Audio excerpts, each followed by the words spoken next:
Bismillahirrahmanirrahim. Yang ke-17, Al-Wahhab. Maknanya yang memberi kurnia. Yang ke-17 daripada Al-Asma'il Husna. Nama-nama yang terbaik yang hanya menjadi milik Allah ialah Al-Wahhab. Maknanya yang sangat memberi kurnia. Firman Allah Ta'ala, Rabbana la tuzigh qulubana ba'da idh hadaitana wa hab lana min ladunka rahmah innaka antal wahhab. Surah Al-Imran ayat 8. Artinya, ya Tuhan kami, janganlah engkau palingkan hati-hati kami kepada kesesatan setelah engkau beri petunjuk kepada kami, dan kurniakanlah kepada kami rahmat dari sisi engkau, kerana sesungguhnya engkau Tuhan yang maha memberi kurniaan. Ayat ini adalah satu doa yang disebut di dalam Al-Quran Al-Karim, yang elok kita jadikan doa di dalam sembahyang ataupun selepas sembahyang. Disebut di dalam ayat ini Al-Wahhab, yang menjadi nama daripada nama-nama Allah. Allah Ta'ala sendiri menyebut namanya Al-Wahhab. Maksudnya yang melimpah kurniaan. Yang melimpah kurniaan, yakni pemberian. Yang banyak pemberiannya, memberi lebih daripada yang diminta. Allah Ta'ala beri kepada hamba dia lebih daripada yang diminta. Minta sikit saja, beri lebih banyak daripada itu lagi. Bahkan memberi tidak dengan meminta kepadanya. Kadang-kadang Allah Ta'ala beri dengan kita tidak minta apa-apa daripadanya. Memberi milik tanpa gantian. Allah Ta'ala memberi milik dengan tak payah kita beri gantian kepadanya. Sebenarnya semua nikmat yang diberi oleh Allah Ta'ala tidak terhingga banyaknya dan tak terhingga bayarannya. Tak cukup nak dibayar dengan amalan-amalan kita. Kerana kelebihan pemberian Allah itu berlipat kali ganda, selalu banyak. Wa in ta'uddu ni'matallahi la tuhsuha. Dan jika sekiranya kamu hitung nikmat Allah, nescaya tidak terhitung banyaknya, tak terhingga banyaknya. Allah Ta'ala memberi kurnia, maha memberi kurnia. Tidak ada bandingan, tidak ada tandingan. Tak boleh dibanding kejadian kita, anggota-anggota kita, nikmat yang ada pada diri kita adalah kurnia daripada Allah Ta'ala. Kurnia ni diberi dengan tak kita beli. Bukan kita beli, dia beri kepada kita dengan tidak ada bayaran apa-apa. Bahkan benda yang dia beri itu ternyata tak sehingga bayarannya. Bila sakit di hospital, buat pembedahan, nak ganti tu, nak ganti ni, ratus ribu, juta pun ada. Juta pun ada. Menunjukkan betapa mahalnya pemberian Allah. Dan Allah Ta'ala tidak meminta apa-apa upah. Allah Ta'ala tidak meminta apa-apa bayaran. Cuma Allah Ta'ala suruh kita beribadat kepadanya, mengerjakan amal yang saleh, meninggalkan maksiat. Semua amal yang saleh itu kebaikannya balik pada kita. Allah Ta'ala tidak mengambil apa-apa faedah, kerana Allah Ta'ala tidak berhajat pada faedah. Semua maksiat itu balanya atas kita. Bukan saja dosa, bala di atas dunia, mendatangkan penyakit. Allah Ta'ala memberitahu ini boleh, ini tak boleh. Itu adalah kurnia yang tak terhingga, mahalnya, tidak ada bandingan. Semuanya kebaikan kepada kita. Allah Ta'ala tidak berhajat pada apa-apa. Yang ke-8, Ar-Razzaq, yang memberi rezeki. Firman Allah Ta'ala, Inna Allah huwa ar-razzaqu dzul quwwatil matin. Surah Ad-Dariyat ayat 58. Artinya, sesungguhnya Allah, dialah maha pemberi rezeki yang mempunyai kekuatan lagi sangat gagah. Allah Ta'ala yang memberi rezeki. Allah Ta'ala maha hebat, yang ada kekuatan lagi gagah. Oleh kerana itu, jangan kita takut nak menegakkan syariat Allah, nak menegakkan hukum dia. Takut susah hidup. Susah kerana orang sekat, orang buat tu begini. Kerana Allah Ta'ala tu maha gagah.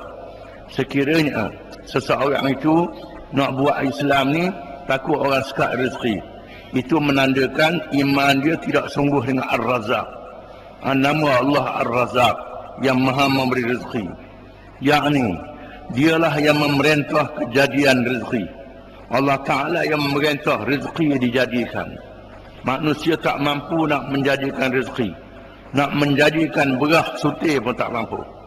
Nak menjadikan gandum sutir pun tak mampu. Nak menjadikan sayuran, nak reka sendiri, tak payah Allah Ta'ala nak buat sendiri. Tak boleh.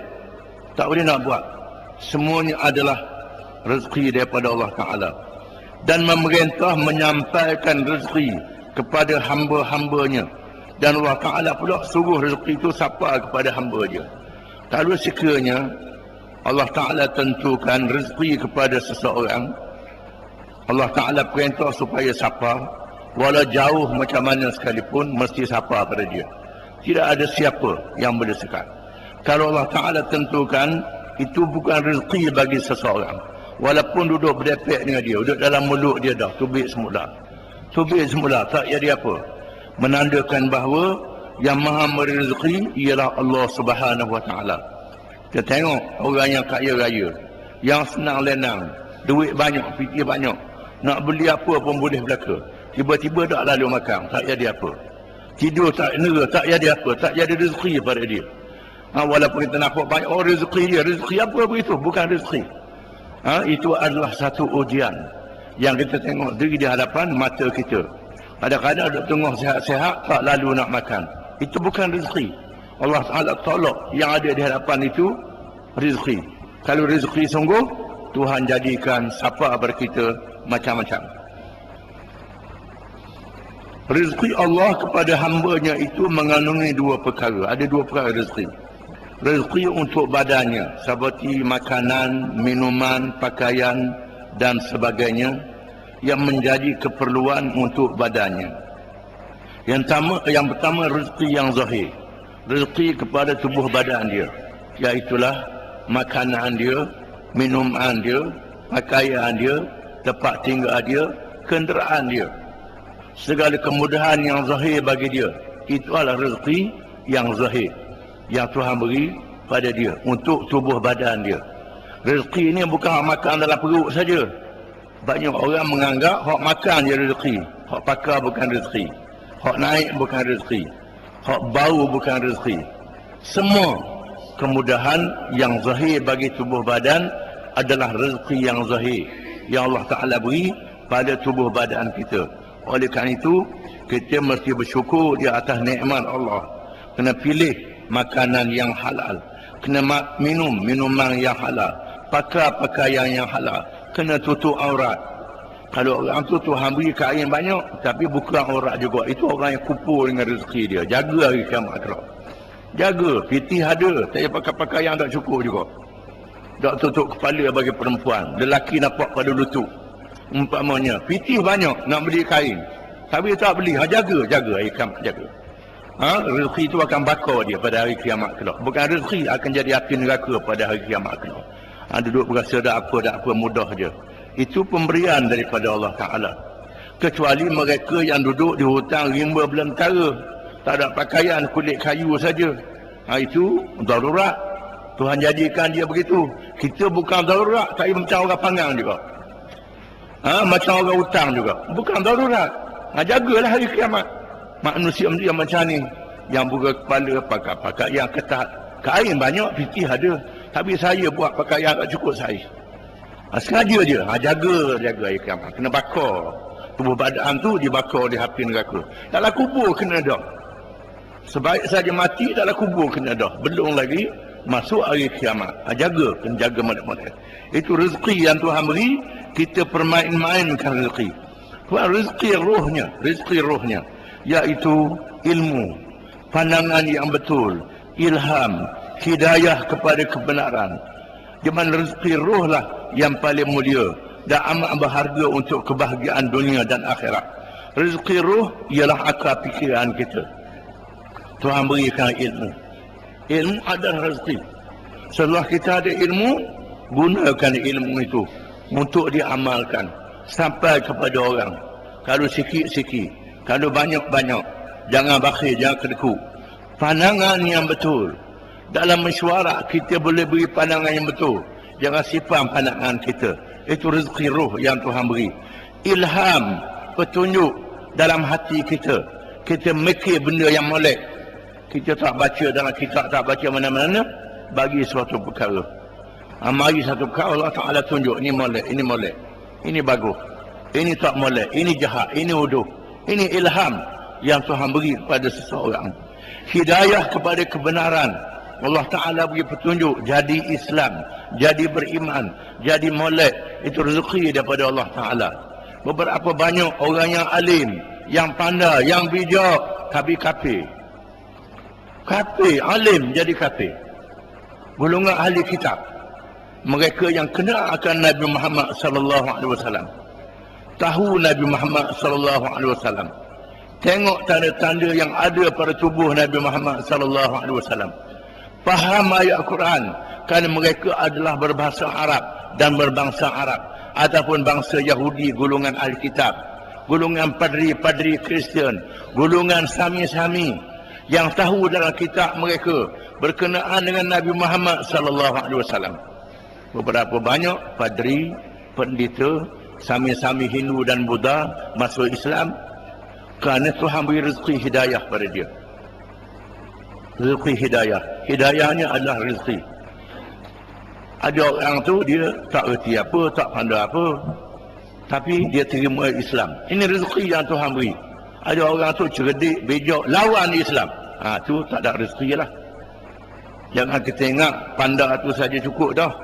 Cerdik saja cukup dah, bijak saja cukup dah, ilmu banyak cukup dah. Jangan. Hidayah. Hidayah ni rezeki ruh.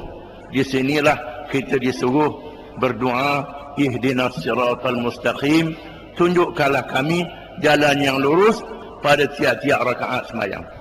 Orientalis ataupun al-mustashriqun, iaitulah orang-orang yang bijak, yang cerdik, yang belajar Islam.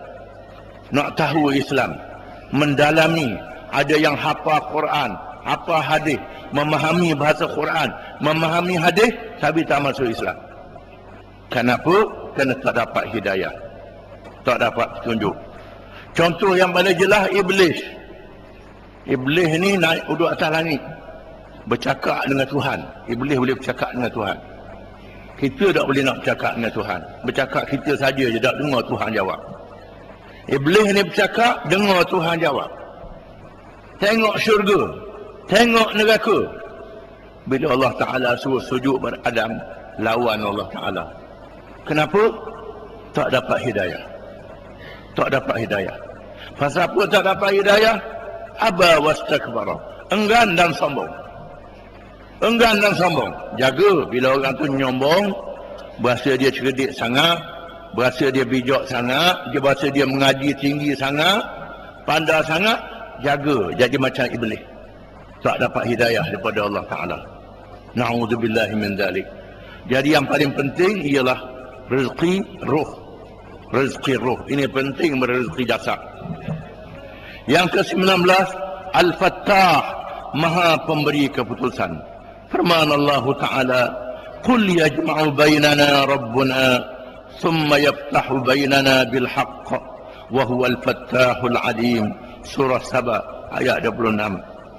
Artinya, katakanlah wahai Muhammad sallallahu alaihi wasallam, Tuhan kita akan mengumpulkan kita semua. Kemudian dia memberi keputusan antara kita dengan benar. Dan dialah Maha Pemberi Keputusan, lagi Maha Mengetahui. Al-Fattah dengan makna yang Maha Memberi Keputusan. Keputusan Allah adalah mu'tamad. Maknanya ialah yang memberi hukuman, membezakan di antara hak dan batil, di antara betul dan salah. Dengan ia menyatakan yang hak, menyatakan yang betul. dan berhukum dengannya, dan mendedahkan yang batil dan menghukumkan kebatilannya. Atau dengan maknanya membuka khazanah rahmat kebaikan. Allah Ta'ala membuka khazanah. Khazanah itu tempat simpanan rahmat kebaikan, pertolongan dan kemenangan, segala ilmu yang bermanfaat dengan hambanya, memudahkan yang payah dalam urusan dunia dan agama. Bermakna Al-Fatah ni ada dua makna. Makna yang pertama, memberi keputusan antara hak dan batil, betul dan salah. Sekiranya kita nak tahu betul dan salah, buka Quran. Orang duduk baloh hari ini, baloh akan datang, baloh bila-bila masa saja. Buka Quran, buka hadis Nabi SAW. Maka keputusan Allah adalah muktamad. Kalau sekiranya baloh saja, belawang saja, tak ambuh buka Quran, degil jawab dia tak berjumpa dengan yang benar. Bukalah Quran, baca Quran banyak-banyak. Bukan baca saja, faham isi kandungan dia. Faham isi kandungan dia. Semua perkara yang berlaku dalam dunia, yang berkait dengan ibadat, yang berkait dengan rumah tangga, yang berkait dengan politik, yang berkait dengan ekonomi, yang berkait dengan perlembagaan, yang berkait dengan undang-undang dalam negara, undang-undang antarabangsa, yang berkait dengan berkelahi di antara seorang dengan seorang, berkelahi di antara puak dengan puak, berkelahi di antara satu golongan-golongan yang lain, sehingga berperang sekalipun. Maka buka Quran. Allah Ta'ala memberi keputusan siapa yang betul dan siapa yang salah. Bila keputusan Allah, itu keputusan yang muktamad, di mana mereka yang nak cari kebenaran, dia akan buka Quran, buka hadis, sentiasa baca Quran, renung ayat Quran. Apa yang dibuat itu betul ataupun tidak, menempati Quran ataupun tidak. Kerana Allah Ta'ala itu Al-Fatah yang membuat keputusan. Yang keduanya, Al-Fatah dengan makna yang membuka khazanah rahmat. Allah Ta'ala menyimpan segala rahmat, segala kebaikan yang menyebabkan kita tahu betul dan salah, dan menyebabkan kita mendapat pertolongan daripada Allah Ta'ala, memberi kemenangan dalam perjuangan untuk menegakkan yang betul, menolak yang salah. Allah Ta'ala yang menentukan. Kadang-kadang Allah Ta'ala jadikan menang yang benar ini, kadang-kadang Allah Ta'ala jadikan kalah dulu, tapi akhirnya akan menang juga bila tiba masanya. Allah Ta'ala yang menentukan keputusannya. Bila Allah Ta'ala kehendaki. Pasal apa? Nak menegakkan yang benar, perkara agama, payah sangat. Payah sangat. Kerana perkara agama ni mahal. Maka Allah Ta'ala tutup dengan kuat, tak dibuka malaikat apabila tiba masanya, kerana dia terlalu mahal. Hanya mereka yang beriman, yang percaya kepada Allah sahaja, yang bersabar dalam menghadapi ujian, sehingga Allah Ta'ala buka. Pasti Allah Ta'ala buka. Kalau kita mati pun dia buka selepas kita mati. Dia buka pada hari kiamat. Kita akan tahu apa yang kita buat ni betul ataupun salah. Allah Ta'ala yang membuka. Yang ke-20, Al-Alim, yang maha mengetahui. Al-Alim, yang maha mengetahui. Firman Allah Ta'ala, Inna rabbaka huwal khallaqul alim. Suratul Hijr, ayat 86. Artinya, sesungguhnya Tuhanmu, dialah yang maha pencipta, lagi maha mengetahui.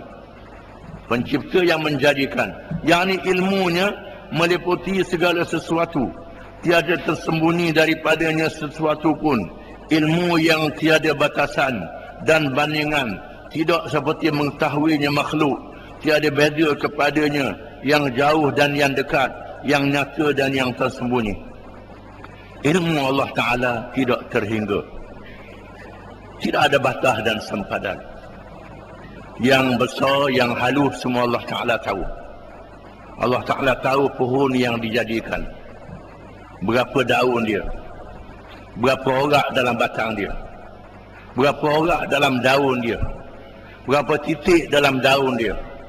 Yang halus, yang kita nampak tengok dan yang kita tak nampak tengok. Semua Allah Ta'ala tahu belaka. Di tempat yang terang, tempat yang gelap gulita, jauh dan dekat, semua dekat pada Allah Ta'ala. Semua terang pada Allah Ta'ala. Cerah gelap supaya je. Allah Ta'ala mengetahui segala-galanya. Yang kita nyatakan, yang kita sembunyikan, yang kita simpan dalam hati, semua Allah Ta'ala tahu belaka. Di mana tahu Allah Ta'ala tidak terhingga. Walaupun Allah Ta'ala tahu, Allah Ta'ala tak ukur dengan tahu dia. Allah Ta'ala hukum dengan adil dia. Dia tak pakai hukum hamba je, aku tahu membuat ni, aku tahu membuat ni, aku tahu membuat ni. Tak begitu. Allah Ta'ala bawa saksi. Saksi melalui malaikat, melalui tulisan-tulisan malaikat, melalui kulit-kulit yang bercakap, kulit-kulit yang bercakap dengan saksi dan keterangan. Di sinilah seseorang hakim, dia tak boleh hukum dengan tahu dia saja. Dia tahu seorang tu buat maksiat, lepas tu dia pun heret cara pakai hukum, tak boleh, mesti kena ada saksi. Ini adilnya Allah Ta'ala. Dia maha mengetahui dengan halus dan dia hukum dengan adil, dengan peraturan dan caranya. Wallahu a'lam.